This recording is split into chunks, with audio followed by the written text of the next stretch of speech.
Okay, let's get started with the final convening of this conference. First of all, I want to thank you for your time and the quality of your attention and your commitment to the issues that have been raised. And also congratulate you on your stamina.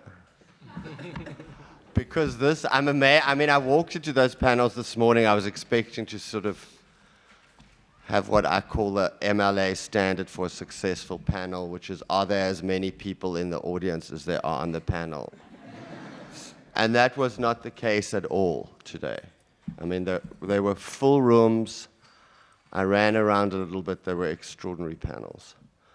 So thank you very, very much. It's difficult to wrap up a conference like this because, you know, we had concurrent panels. Nobody's been to everything. I hope that there have been like 250 side conversations where you reinvigorated an old connection, you met someone new, you sparked a new disagreement, you made a new alliance, because that is kind of our hope for these events.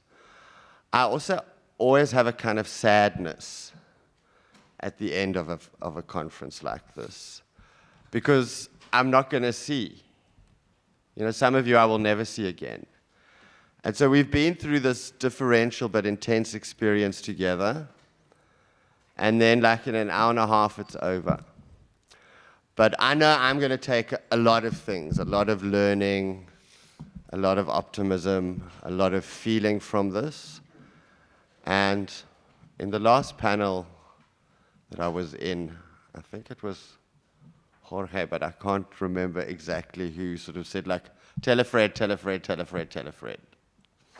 That actually sort of word of mouth around these causes, even in an era of social media, I think is a pretty effective way of forging relationships and actually maybe mainstreaming ideas of abolition more on our terms.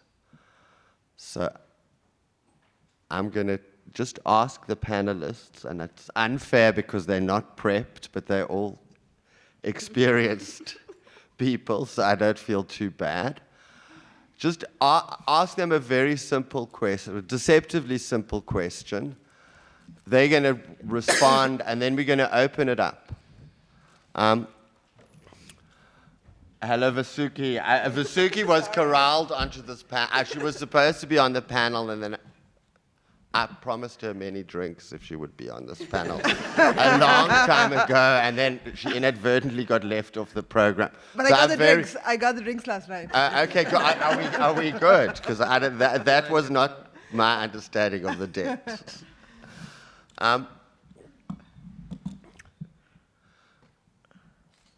So the simple question is, what was the moment of greatest challenge or interest for you in the last 48 hours? And then I'm also going to ask for advice. I mean, we're a human rights center with interdisciplinary aspirations. Our mission statement sort of says at the intersection of academics and advocacy. Okay, I'm going to tell the truth now. I always feel like we've done the academic part pretty, more than well. But the advocacy part has always been a little more difficult. So advice on how to make the resources of the center, which are a tiny, tiny, tiny, tiny, tiny part of the resources of this university, more available and the spaces more hospitable to the people we want to be working with. So question, advice. And who wants to go first? I want to go last. Okay, all right. Okay, then let's just proceed to Hari, Annette, Ruthie.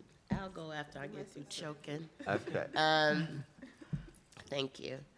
Thank you all, first for inviting me to sit on the panels, and to the Rapoport Center for putting this great event on, and UT for even allowing us to be here, first of all, this long. Give it up to UT for that. And thank you so very much for gracing us with your presence. My greatest challenge, I think, was just sitting still, and, like taking it all in and, taking what parts were going to work well for me and what parts were like, I'm not on that stage yet. So what advice I would give is to, like I said in the panel I was on before, is to go out and talk to people. Tell people what you learned here today. Get involved with the different organizations that's doing this powerful work. And just don't sit back anymore and say that, it's okay the way things are. No, it's not okay. We've been sold a lie, and we've been riding on this lie for a long time that cages is the right place for people to be. But it's not. And just go out and let's talk about it, find some organizations, champion with those organizations near and far, and help them move this work, and donate, because we couldn't do our work without donations. So that's what I have.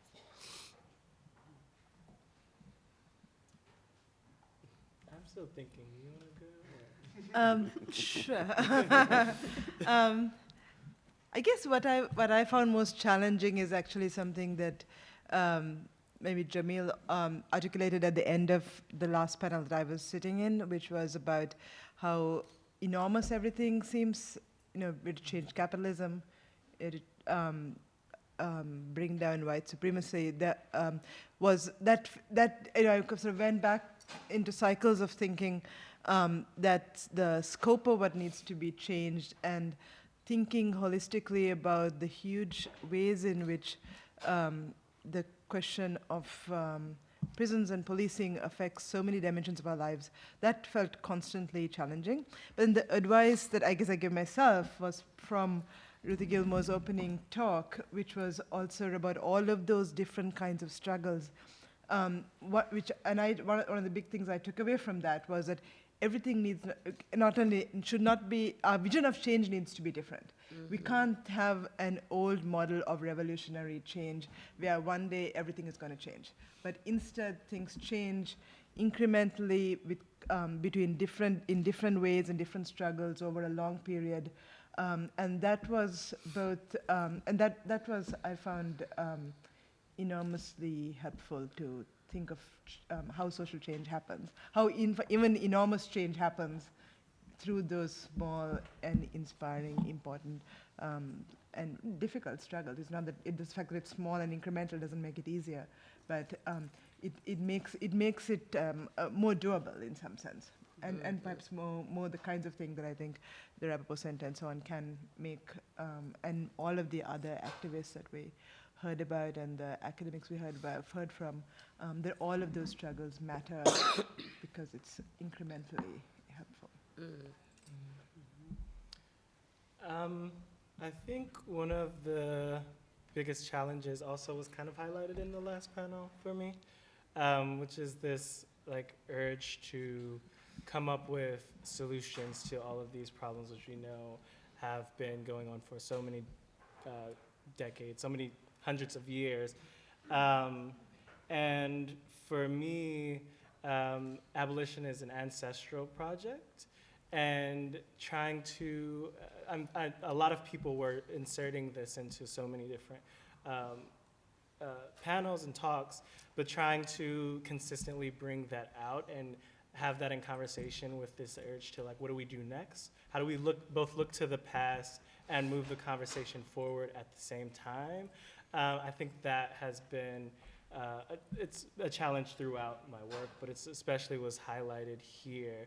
But I think emphasizing that abolition is an ancestral project, especially for, and I mean, I don't want to romanticize pre-colonial cultures, but we have to reinvent the wheel in so many ways, but there is a wheel that exists, and looking to indigenous folks, and by indigenous I also mean indigenous folks to Africa, to guide us, people who've been doing this fight for 400 plus years, reverting that attention back to there. When we have these difficult questions specifically around how do we combat harms without reinforcing those harms and reinforcing those hegemonic structures, I think by just re-emphasizing that diverting the gaze back to ancestry was something that was coming up a lot for me. And on that note, I think too, I think this was a really, really diverse conference, and I think that it was really great and surprising in so many ways, but I think that there could be more experiences here, particularly formerly incarcerated people speaking. I think that would do something beneficial for what we're trying to do here. Okay, I guess it's my turn. It's your turn. I delayed as long as I could. Well, thank you again, Neville and Karen, for the opportunity to participate in this conference. Thank you, Farron-Holt family that is wheeling its way back to Houston and DC for generously supporting my presence here. And thank all of you for being here, sharing, thinking, fighting, and intending, I hope, to win. I agree with my young comrade, you are very young, comrade, about this being an ancestral project. But I also have to say that, you know, English is my second language. I have no idea what my first one was. So I find that when thinking ancestrally, I am doing the kind of work that people like Raymond Williams taught me how to do, which is to find ancestors, to select them and reselect them, which is to say, figure out over time whose thinking, whose understandings, whose feelings, whose social organization, who makes me think, this is what I want to become, can help me become that. So my ancestors include Harriet Tubman, but also Vladimir Lenin. My ancestors include Amilcar Cabral, but also Claudia Jones. I have lots of ancestors. You know, there's a nappy-headed philosopher, sociologist out of Germany called Karl Marx, another ancestor of mine. Where I got my hair. And in order to find these ancestors, I find that as somebody who, like you, can't sit still, it's really hard for me to sit still. If you sit behind me at anything, you notice I'm always moving, looking in my bag, putting on my conga, taking it off. I can't sit still. But I've had to learn to listen in the midst of all this motion and figure out how to become better listeners, right? How to become better listeners. I learned here at the University of Texas, Austin, back when Alan Eladio Gomez was a graduate student here. He said to me, you know, in most seminars, for most people, the opposite of talking is waiting. We have to listen. We have to listen. So I hope that you can hear me, listen and hear me when I say that what I have been learning in these rooms over the last few days and what I have learned in my long life as an organizer and an activist and the child and grandchild of organizers and activists is this. What it is we're trying to do, and I'm calling it abolition, has got to be green and it's got to be red. And it's got to be international. It's got to be green, it's got to be red, it's got to be international. So being all those things means then it's black. It means then it's all of these things. But it's got to be those things. Otherwise, we'll go right back to where we've been instead of lifting the disparate struggles of ordinary people that are happening all around us all the time and connecting those. The most exciting thing of all the many exciting things that I heard this weekend was Zora Ahmed's paper talking about terrorism and the war on terrorism and the absolute essential requirement we have to come up with an abolitionist understanding of the various layers and levels and articulations of warfare that make the war on terror a war from top to bottom. And so Zora and I had an idea that the Rapoport Center could help us realize, which is to reproduce a practice that happened, a project, or imitate, it's not even reproduce, imitate a project that happened 18 years ago, where Incite Women of Color Against Violence, some of whose founding members were also founding members of Critical Resistance, came together, had the first Incite Women of Color Against Violence conference, and at that time called out Critical Resistance, didn't cancel, just called out Critical Resistance that had been around them for almost 4 years to say, you have not taken seriously enough the problem of violence against women, domestic violence, sexual violence. We want that fixed. So a bunch of people went and sat in a room for 3 days and wrote a statement, the CR Incite statement. You can find it online.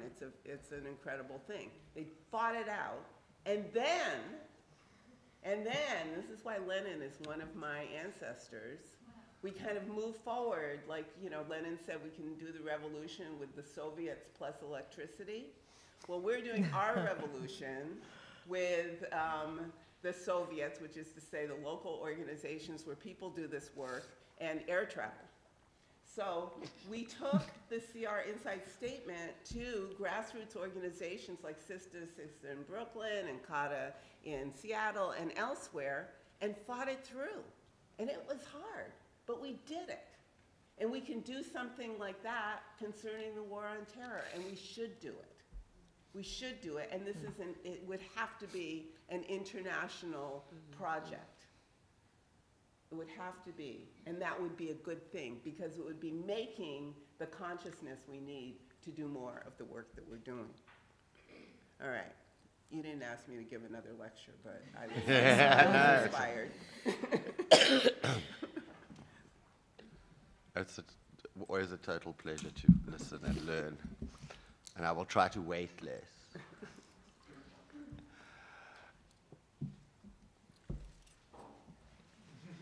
Bye. Bye. Okay, where are the other mic runners ready?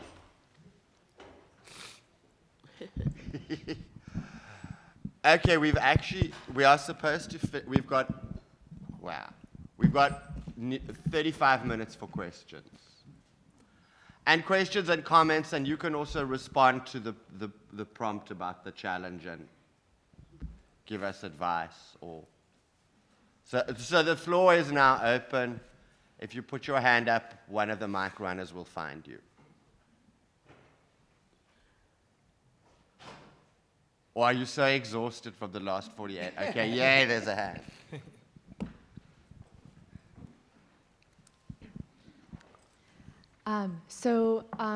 We've been talking about how the prison system kind of legitimizes the current government, like the state, and talking about how we can have prison abolition within the current government. And so I just had a broad question. Like, can prison abolition be possible without abolition of the state or the current government?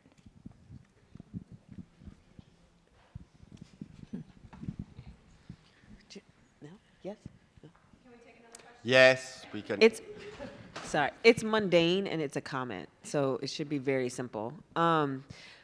It would be nice, you were asking about suggestions, it would be nice if there was some way to have some sort of directory that came out of this meeting with all of the organizations that are represented and their contact information so that everybody can follow up with folk and be able to create networks of solidarity.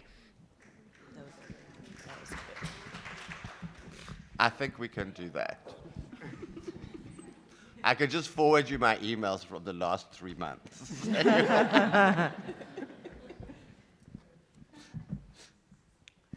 But yes, no, that's a great idea. Thank you, Kristen.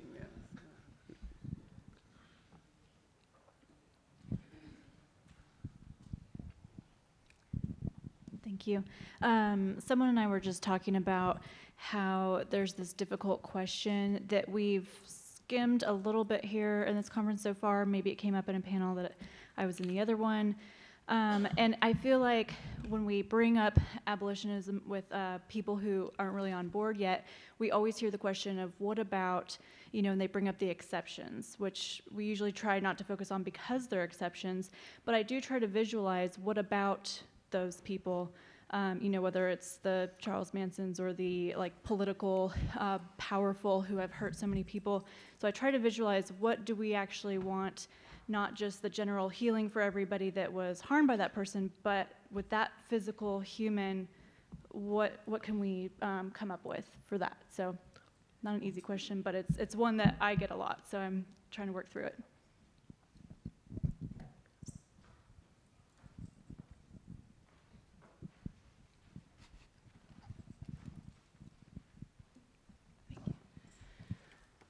So my question is concerned with restorative justice on a variety of scales. I think a lot of us have an idea of what that looks like at an interpersonal level and even at a highly localized level, like in the instance of the Reparations Now campaign in Chicago.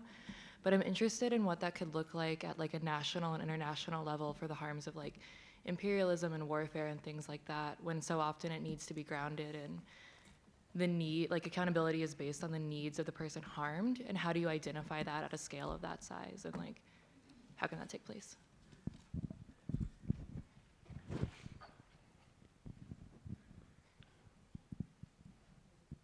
Let's take one more before we make our panelists work.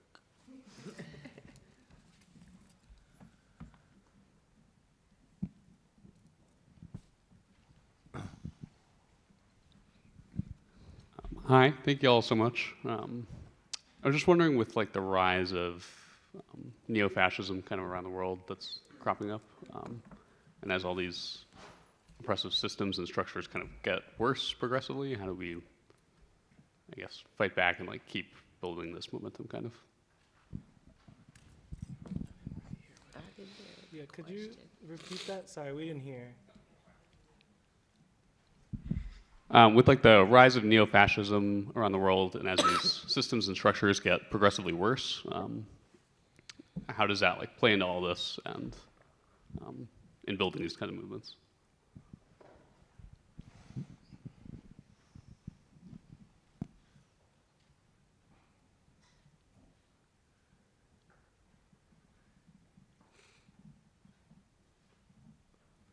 I invite our panelists to pick any one of our panelists to pick any one of those.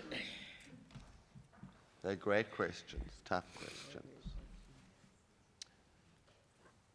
I'll respond to your question first while I think through some of the other ones. I think we had a really great conversation at the dinner yesterday, a group of us, about whether or not isolation and violence are always carceral.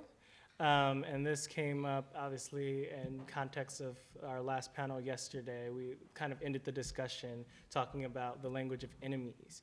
And this brings me back to my point about this being ancestral work, because I think we can look to, we know that in fighting some of these fights, we had enemies, and we've had to actually fight against these things. And so I think a really important part of that discussion is to parse out what we mean when we say punitivity. Is it always, is isolation always carceral? What is the role of the state in that? What is the role of individual communities? How can they determine what that looks like for them? And I think once we start having those discussions and making them very community-centered and looking back again to how these things have played out in the past, we can get closer to those answers. I would say that the the thing that abolition does for me is expands the horizon. There's no single answer to every situation of harm.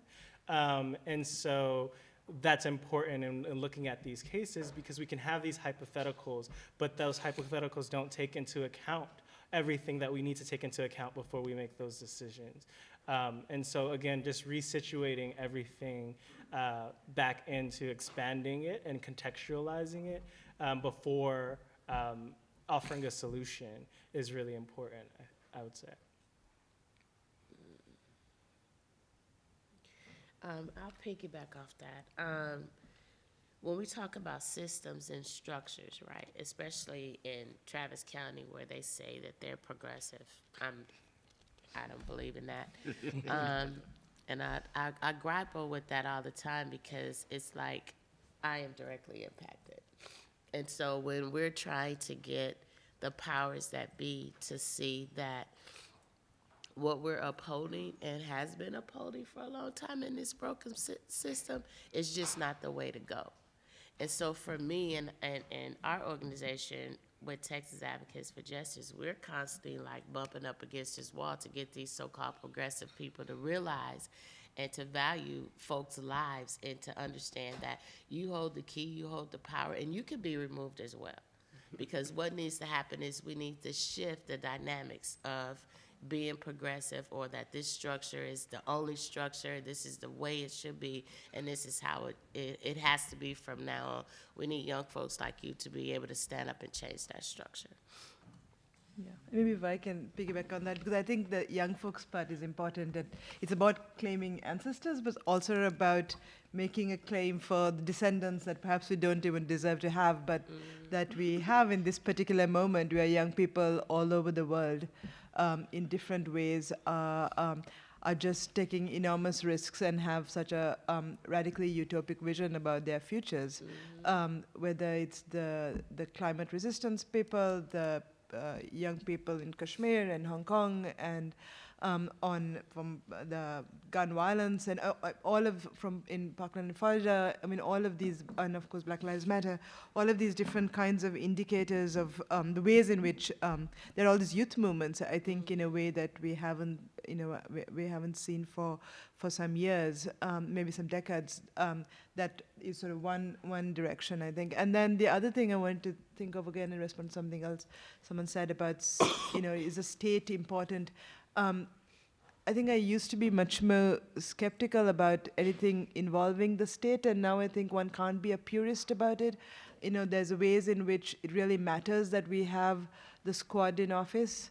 It really matters that, whatever, even presidential elections, that, Bernie has mattered in terms of making certain options available. So there's a way in which it's on the one hand not being dependent on the state and being skeptical about statist options, but also seeing state also, of course, as an important realm of struggle, and that it's just situating it within that broader, more radical and utopic vision. So. I guess it's my turn. So many things. I made a joke recently after I gave a talk.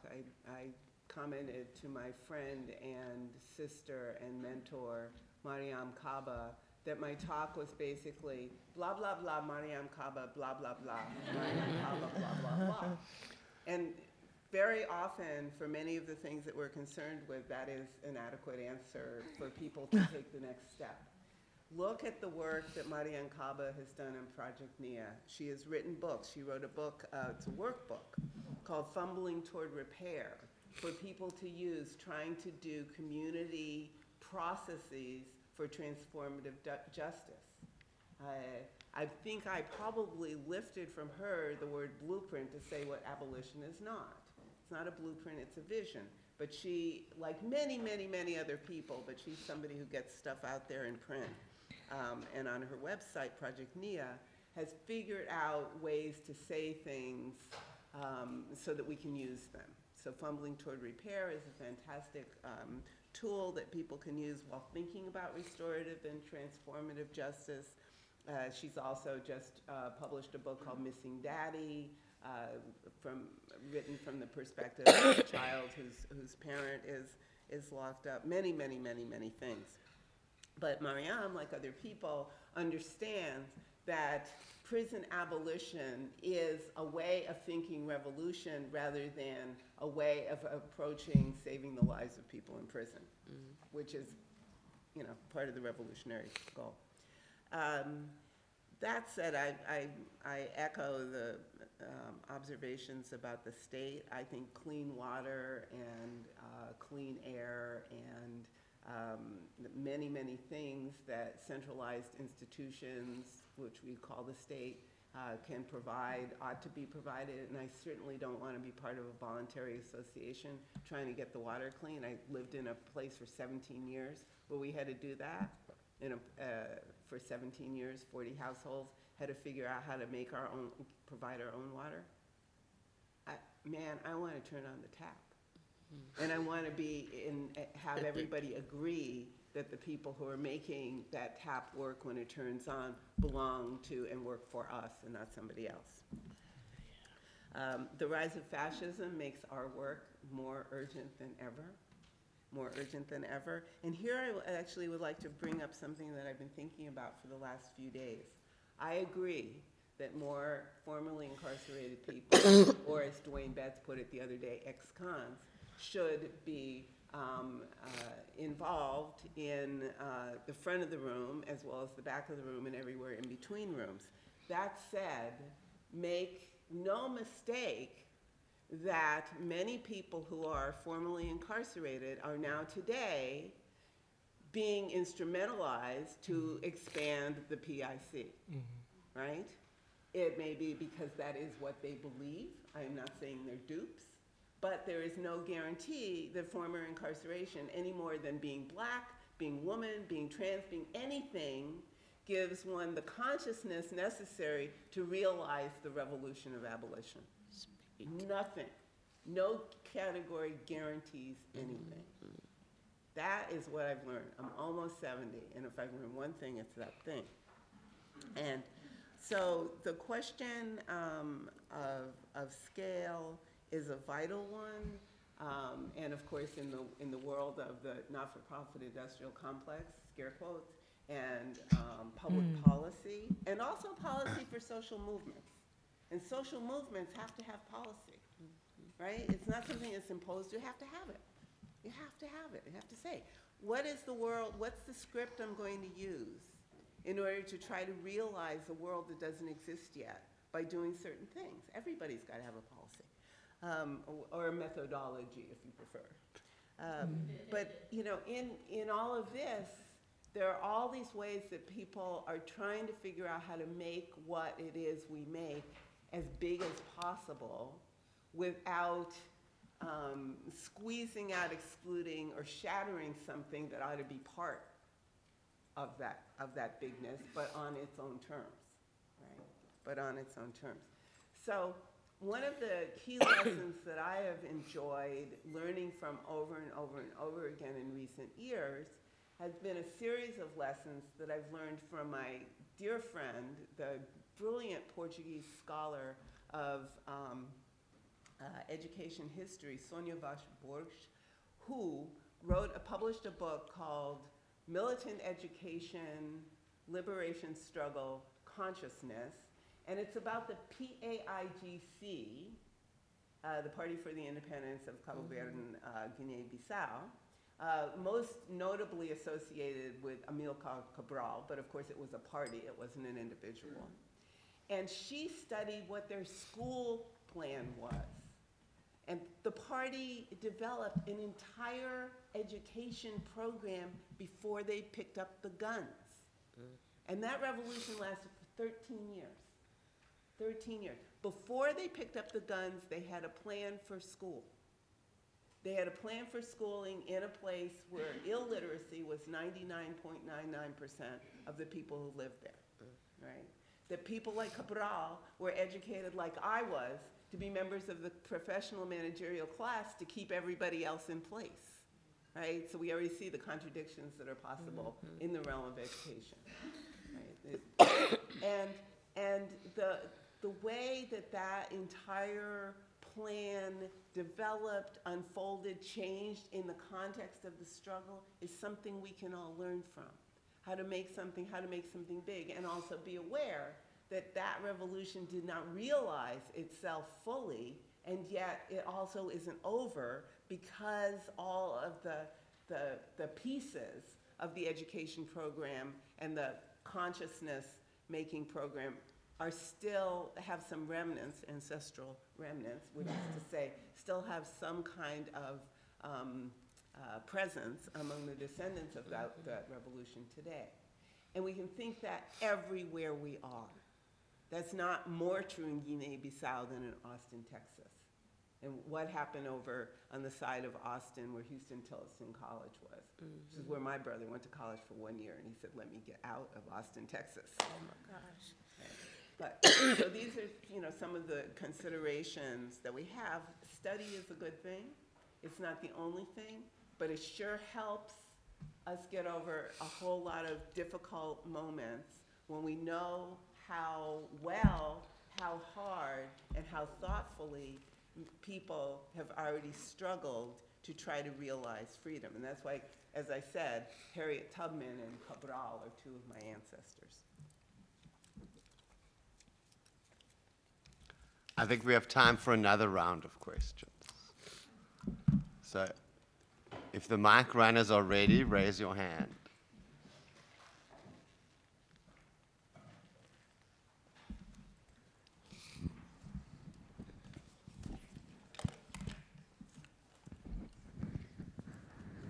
Questions, comments, advice? I think I'm almost ready to ask for complaints, but I'm not there. You know what? I'm sorry, can I say one more thing? I don't know if anybody addressed what do we do with the terrible few. There's a book called What Do We Do with the Terrible Few? You can read it.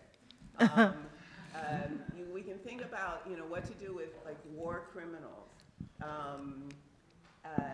And think about the question that Kelly Gillespie asked when we were talking about double standards the other day. Is there not a place for many of the aspects of what we call a trial in the kind of airing we need to do to see who did what, how, and why, which doesn't necessarily attach to then putting a human in a cage? Mm-hmm. These are questions. Like I would very much like to try Henry Kissinger, very much. So there's that. But also, I have found over 25 years, there are fewer and fewer people ask that question when I give a talk. And maybe it's just because I'm older and they're being nice to me, I don't know. But it used to be always, like every single time, that question. The answer is stepping away from punishment to talk about harm and its remedy. And then stepping away from that to say, what is it about this world that we've gotten our brains completely organized by thinking harm, punishment, harm, punishment, harm, punishment, or harm, diversion, harm, diversion, harm, diversion? Like what? How did we get there in the first place? And that is something that one can do with people one's working with, for example, by doing role play. And I don't mean scripting it, I really mean giving people, a few details about being this person, this character, this character, this character, and then asking people to just like try it out. Like have this discussion. Here are your constraints, otherwise you are absolutely free as an actor, right? To have your secret ideas and then the things that you say and the things that you do and see what happens. We can all be Brechtian about it. Another one of my ancestors, by the way. Sorry, I just wanted to interject. So I come from a policy, my personal job, I work in policy making here at the Capitol. I've seen that there's several policy items that can be moved forward under a larger umbrella. For example, abortion can be served under an umbrella of healthcare, making it more affordable, making it more accessible, or climate change under the umbrella of perhaps the tax code, subsidizing and taxing the bad and subsidizing the good. For prison abolition, what is the larger item that you see that it can be moved forward? I know there's various items that are very divisive, and once you put it on the table, you have various ideas, and sometimes people shut the door and say, no, it's not the time. So for prison abolition, what is that larger item that you suggest it can be moved forward and get a much wider consensus to get people to come together and actually make it happen? Vanessa.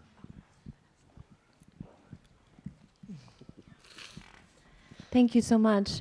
I actually just wanted to follow up on what you said, Ruthie, in terms of this statement that needs to be green, red, and international, and if it would be possible, even with groups and individuals that are here to really start this process. I don't know if it's going to be like only with but to say, okay, we have folks here, like I've been to this panel with sisters and comrades from Brazil, Kelly is here from South Africa, maybe if people from Europe are here, and we know folks also where we are based and where we do the work.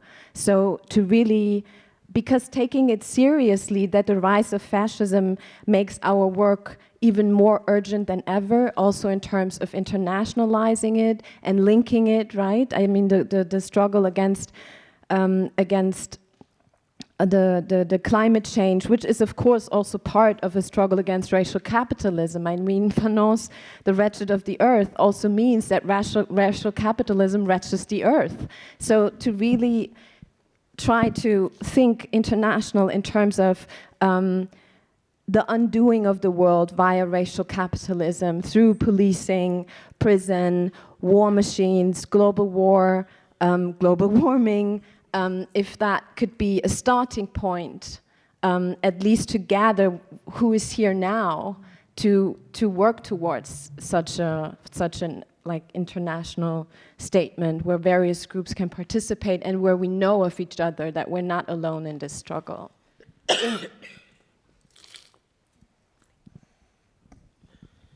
Hi. I was wondering if I could just offer a comment in response to that question about restorative justice, which I think came from over here. So in the US, right, we think of like, the reality is that there are a lot of restorative justice programs that tend to be very small and in very particular communities and just kind of scattered across the country. But actually, if we're willing to look abroad, there are countries where restorative justice is a contested term, so even if you disagree that it's restorative, you can at least say a community-based form of justice that is adjacent. Those types of justice thrive nationwide, oftentimes in spite of the state system, but there's at least one example where a form of restorative justice exists around the country, and I'm thinking of Uganda, and is sanctioned by the state. The state gets involved sometimes, but it does not run the whole thing, and the carceral system continues to exist. But there certainly are opportunities for us to learn a lot more about how restorative justice can be more widespread, can be implemented, beyond really small communities to address these types of issues.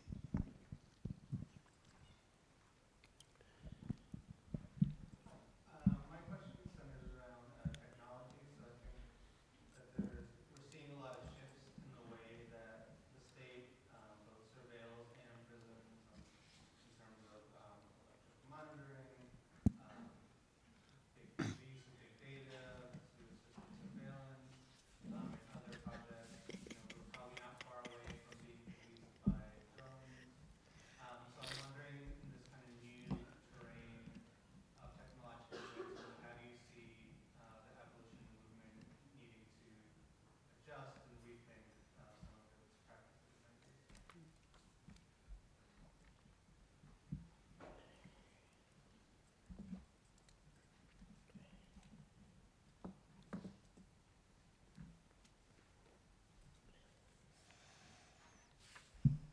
Like everybody needs to exhale.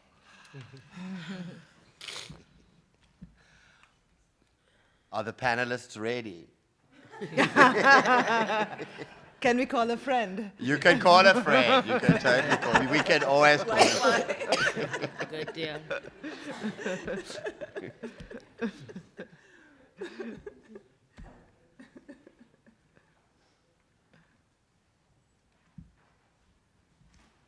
All right, who wants to take a stab at? This is the last round, so you can get this.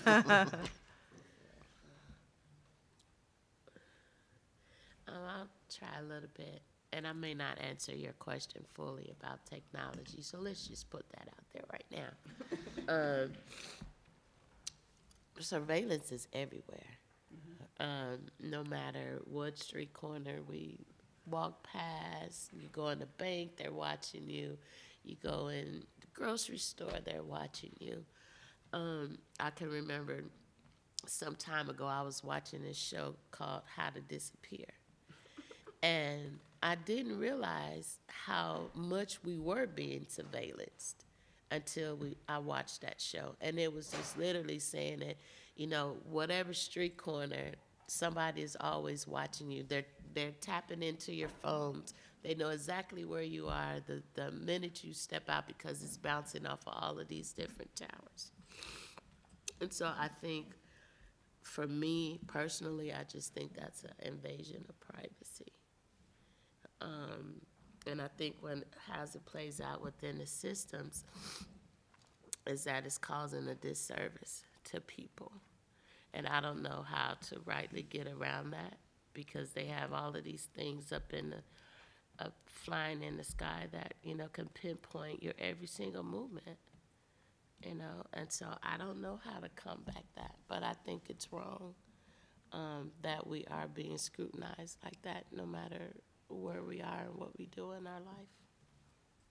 You know, I don't know if that answers your question, but that's just how I feel about technology.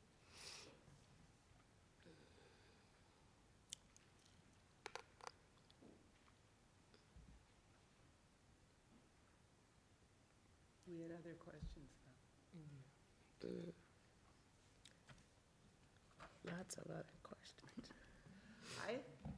I'd like to take up Vanessa's taking up me and say that I think it would be splendid if this gathering resulted in at least a first step toward the kind of internationalizing of what we do that has to be done.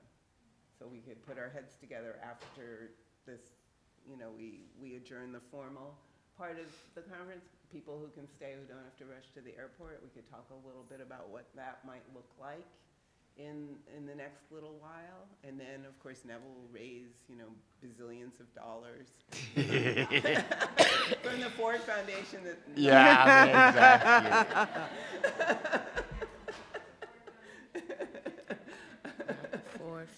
The Ford Foundation has to pay extra now. Yeah, they must to pay make reparations.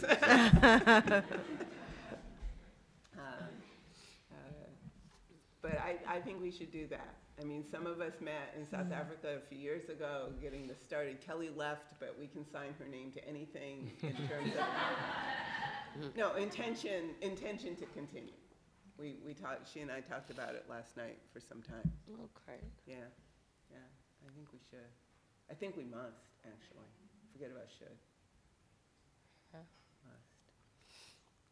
Because of tech, because of fascism, because all of the smaller things that we do, which are really beautiful and powerful and actually do make people's lives better at the moment, are all vulnerable either to being disappeared themselves or being absorbed and turned into something else. As we heard on the panel, where my two sisters were talking about what's happening in New Haven, right? The sex workers don't say, I need services, they say, I need income, or I need a place to live. And then the local state says, no, you need to be not doing what you're doing because you're obviously a victim of something even though we don't see what it is you're a victim of, and therefore we're going to save you from your victimization. Right. So these are all things that we are all vulnerable to all the time. And I think that speaks to the question about like building mass coalitions as well. Like as small as this collective of like actual folks who are invested in abolition might be here, how does that change when we start making those connections globally? It still might be a minority of the world's population, but that mass will be bigger and have more power, and what does that look like? I definitely think that the first step towards dealing with that issue of like how do we pull people closer to this movement is to look out globally, people who are already primed or already invested in this kind of work and making those connections. Yeah, and I think there is a conversation in many places, not necessarily using the language of abolition, Right. but of course using many other kinds of things that are specific to, just yesterday we spoke about abolition, of course, having a very specific history in the US coming from slavery, but there is, people are, there are detention centers, there's policing, all of these have just scaled up in a whole range of different contexts. All over the world, and the technology stuff through this, like the Chinese social capital thing. I mean, there are different ways in which people's lives are, and people's struggles have a certain family resemblance and a certain resonance, even though the actual vocabulary through which people articulate their claims and articulate the constraints and their visions of utopia may be different. So I'm also on board for Vanessa's.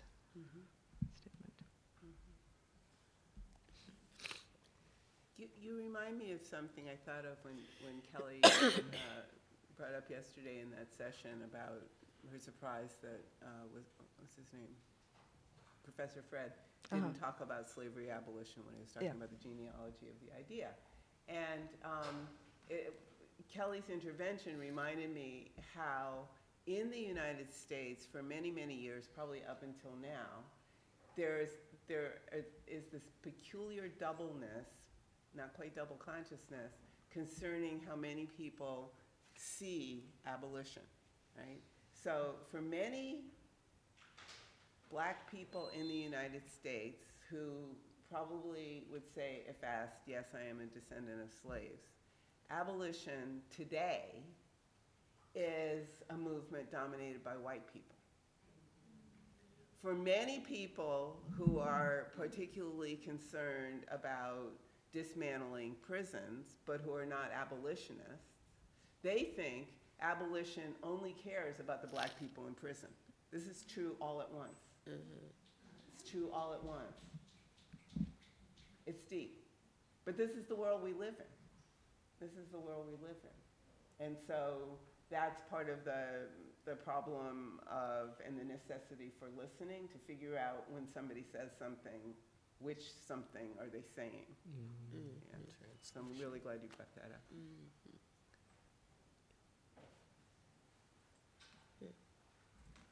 Okay, Karen, do you want to say something? Because we're in media res, but we're going to be in the middle of, we've been in the middle from the beginning, and we're going to, I'm very excited to hear that there's interest and impetus around producing at least a document that we can circulate and try and build consensus. Well, consensus is not, okay. Allegiance. You an anarchist? Okay. I'm fine with the party line. An organized anarchist. Well, I'll say something, but only if Ruthie promises to say something afterwards so that I don't have the last word. Definitely. So actually, if you have to go to the airport and are interested in this meeting that was just called, maybe we can circulate something for people to put their names on. I'm looking at Sarah, but we could just, somebody could pick up a piece of paper and write your name on it, and then other people can start adding to it. And we can Sarah, you don't have to do it. We can just come up to the front of the room. This is old technology. But since Sarah's standing up, I do want to give Sarah a round of applause for all of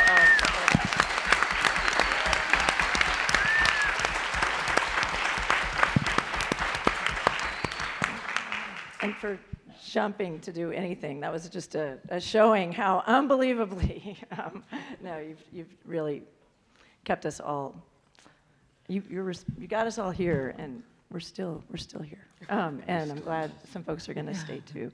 And look, I said last night that every year we say, so this is our 15th annual conference, and we say that was the best one yet. And I'm going to say it. This one really was the best one yet, and it is really true. And you know, it was true the other times too. But they just keep getting better. But I think that we did, as Neville said at the beginning.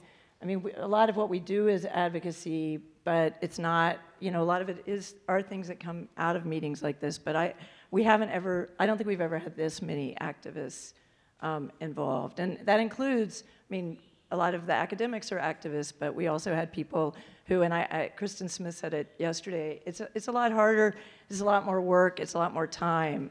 So the academics do this all the time, but for the activists to come and give us your time, especially when we know it means you're taking it away from important work that needs to be done, it's really meaningful and important, and we want to honor that. And so, I mean, Neville's question was really true about what the next step was, and a statement might be one thing, but it's also continued involvement and interaction with folks. So maybe it's not going to be the last time we're going to see you, and maybe that's the threat or the promise. But anyway, it's to say what made this so amazing is because of all the people who participated and people who stayed in the conversation and from the beginning till the end too. I mean, which not everybody could do, but those who did it really has been incredibly meaningful. So give yourselves a hand.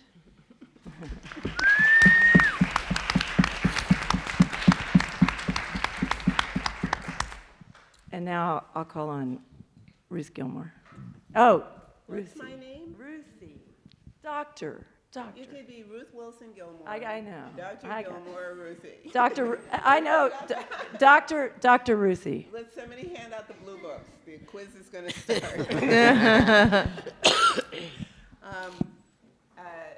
I'm really delighted to have been here for the last few days. And I'm particularly delighted that we are ending on a note of the necessity of internationalism. It is absolutely essential for what we're going to be doing and what we have been doing. So it's not as though up until this moment of this discussion, internationalism has not featured centrally in the various agendas of abolition. But I think that we have an opportunity now perhaps to, with what we've got in this room, start to take that to a new level. And also look at the nascent internationalist organizations that themselves have built on ancestral lines that are coming to the fore nowadays. For example, the Tricontinental Institute, which is extremely important, and there are some others. There's one that's just popping up in New York City called the People's Forum. Kelly Gillespie and comrades have a new center in Cape Town, which is allied a little bit with Edgar Petersy's center. I mean, not formally, but ideologically, if you will. Edgar Petersy's center at UCT. I mean, there are just places and people doing things all over the place who need to be able to talk to each other regularly and to think systematically, but without a blueprint. You know, to think systematically about what we mean about abolition so that we make sure that it's green and it's red. Right? And always green and red. So thank you all. I don't want to say anything more right now because I'm shivering, as I always am in this room. But I'm going to pretend that at this moment I'm shivering because I am just thrilled by the possibilities of what we have in store ahead of us.